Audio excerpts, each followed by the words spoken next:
The Battle of Intombe, 1879. A powerful army can fall in just a few hours, not on a vast battlefield, but on the quiet banks of a small river, when vigilance is lost. The Battle of Intombe, where an entire British company vanished because of a single mistake. On January 22, 1879, the British Empire was shaken to its core. At the slopes of Isandlwana, the Queen's finest troops were crushed in a single fateful afternoon. Over 1,300 soldiers lay lifeless beneath the cold grey mountain, while the crimson flag of the Empire was torn apart by Zulu spears. That very same day, at Rorke's Drift, about 30 kilometers away, fewer than 150 engineers and soldiers held their ground against 4,000 Zulu warriors. Through blood, smoke, and sheer determination, they forged a victory that would become the stuff of legend. Defeat and glory, both in a single day, made the Anglo-Zulu War one of the most dramatic stories in colonial history. But the war was far from over. After those battles, the British finally realized, this war would not be easy. They needed supplies, reinforcements, and time. Supply convoys became the lifeline of their scattered outposts along the frontier. And along one of those routes, another tragedy awaited, the Battle of Intombe. Prelude to a tragedy. The Intombe River, a quiet tributary winding through KwaZulu, seemed peaceful, until it became a witness to blood and sorrow. On March 12, 1879, a convoy of 18 ox wagons loaded with food, medicine, and ammunition was heading toward Outnumbered camp. Escorting them were around 100 British soldiers, mostly from the 80th Regiment, led by Captain David Moriarty and Lieutenant Henry Harwood. They were tired, uneasy, yet not cautious enough. The mistake began with how they camped. According to military rule, the wagons should have been formed into a laager, a defensive circle of wagons, like a moving fortress against Zulu attacks.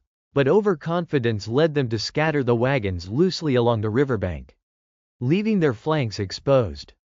Night fell. Thick fog blanketed the river. Hidden in the mist, shadows began to move. The deadly dawn. Before dawn, when the river was still shrouded in white mist, screams erupted. Hundreds of Zulu warriors, estimated between 800 and 1,000, burst from the fog like a storm. Drums thundered, war cries tore through the morning silence, and the ground shook beneath their feet. The British were caught completely off guard. Many hadn't even put on their gear or loaded their rifles. Tents were ripped apart. The first gunshots rang out weak and scattered, quickly drowned by the roar of the Zulu charge. The wagons became a death trap. Men fell on top of each other, their blood mixing with the mud. Captain Moriarty immediately called for defense. "Stand your ground, men," he shouted, standing tall amid the chaos. But they were too few. Their formation collapsed under the overwhelming Zulu assault. The British rifles, once symbols of power, now sounded faint against the roar of the spears. As the line broke, many had no choice but to leap into the Intombe River, desperately trying to escape. The water was freezing, the current fierce, yet death awaited behind them. Some drowned, others were struck down as soon as they reached the opposite bank. The commander who fled. In the chaos, Lieutenant Henry Harwood, a young officer, mounted his horse and fled to seek reinforcements. Behind him, the sounds of gunfire and screams faded into silence. That act would forever stain his career.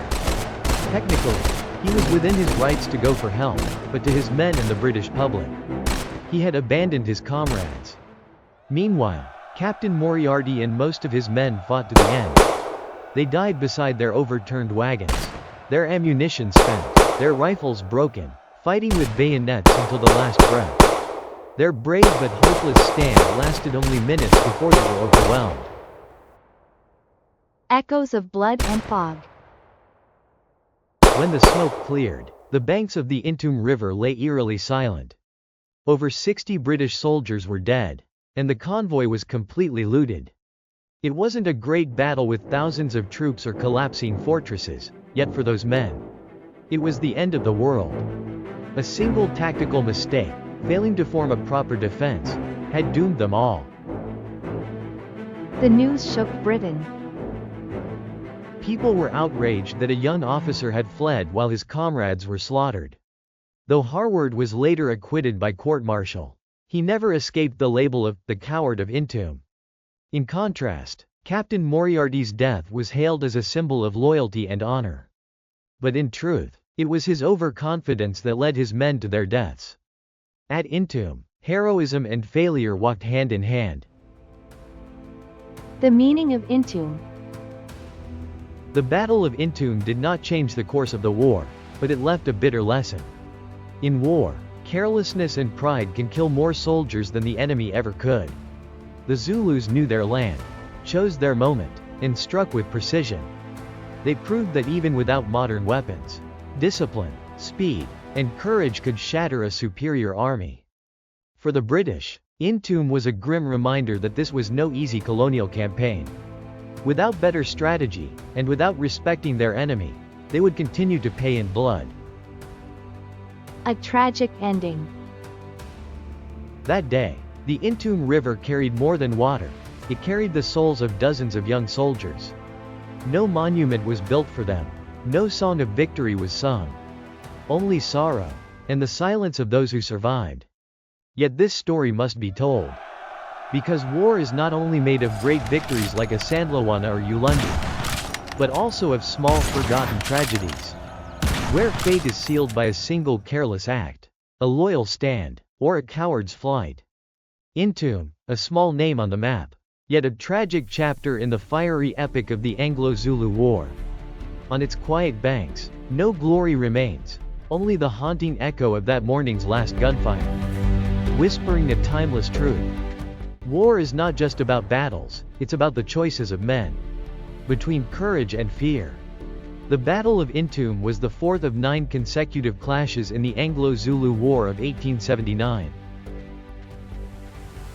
Soon after, the fifth battle erupted, even more intense, tragic, and dramatic.